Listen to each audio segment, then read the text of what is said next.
gabut. Mungkin sebuah kata yang tepat untuk menggambarkan situasi para murid Yesus waktu itu. Beberapa hari setelah Yesus, gurunya itu wafat, para rasul, para murid Yesus kebingungan. Kadang-kadang juga dilanda ketakutan. Harus melakukan apa?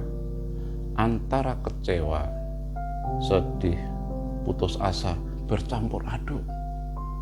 Sehingga ketika beberapa para murid Yesus waktu itu berada di tepi danau Tiberias, tidak ada aktivitas yang dilakukan, tiba-tiba Petrus berkata pada kawan-kawan yang lain, "Aku pergi menangkap ikan."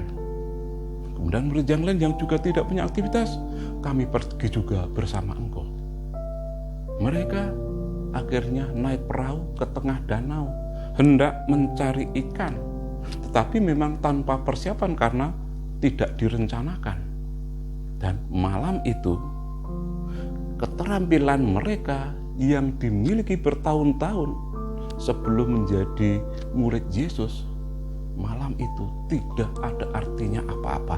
Satu malam penuh mereka tidak menangkap seekor ikan pun. Ketika hari sudah siang, artinya matahari sudah mulai terlihat, mereka menepi ke darat. Sebelum sampai di daratan ada seseorang yang bertanya, "Anak-anak, adakah engkau punya lauk pauk?" Mereka sendiri lapar, capek, haus karena tidak membawa perbekalan. Mereka tidak secara khusus ingin menangkap ikan. Tapi mereka tidak marah. Ada orang yang minta tolong seperti itu. Mereka mengatakan tidak ada. Kemudian orang itu mengatakan, "Tebarkanlah jalamu di kanan, maka engkau akan mendapat." Logikanya, malam saja di danau yang dalam tidak mendapat apa-apa, itu sudah siang di tepi pantai, suruh menebarkan jala dan akan mendapat. Tetapi mereka pun tidak membantah, mereka pun tidak mendebat, mereka langsung menjalankan apa yang orang itu katakan. Ketika mereka menebarkan jala ke kanan, menarik jala, mereka mendapat ikan yang begitu banyak. Ketika mendapat situasi yang luar biasa itu, Yohanes segera melihat ke pantai dan mengatakan, "Itu Tuhan." Petrus melihat bahwa itu Tuhan. Petrus segera pakai baju dan turun ke danau, langsung menepi menemui Yesus itu. Luar biasa. Sekiranya waktu itu murid-murid Yesus ketika ditanya, ada orang yang minta tolong, "Anak-anak, adakah engkau mempunyai lauk pauk?" "Enggak ada, kami sendiri juga lapar, enggak ada makanan, kau malah minta."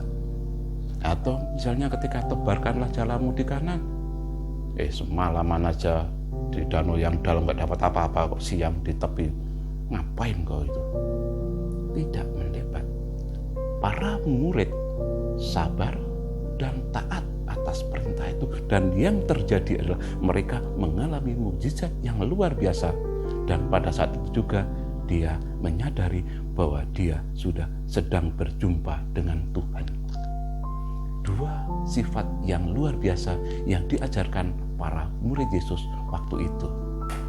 Bapak Suci Paus Fransiskus yang beberapa hari yang lalu dipanggil Tuhan juga telah memberi contoh kepada kita. Sebagai murid Yesus, beliau senantiasa sabar dan taat dalam menjalankan perintah-perintah Yesus.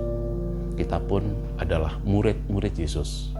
Adakah kita selama ini sudah senantiasa berusaha untuk menjadi sabar dan taat? Menanam mawar berbunga melati, aromanya harum dan bunganya lebat. Sebagai murid Yesus yang sejati, kita pun wajib selalu sabar dan taat. Akhirnya, kembali saya sampaikan, salam pijar kasih.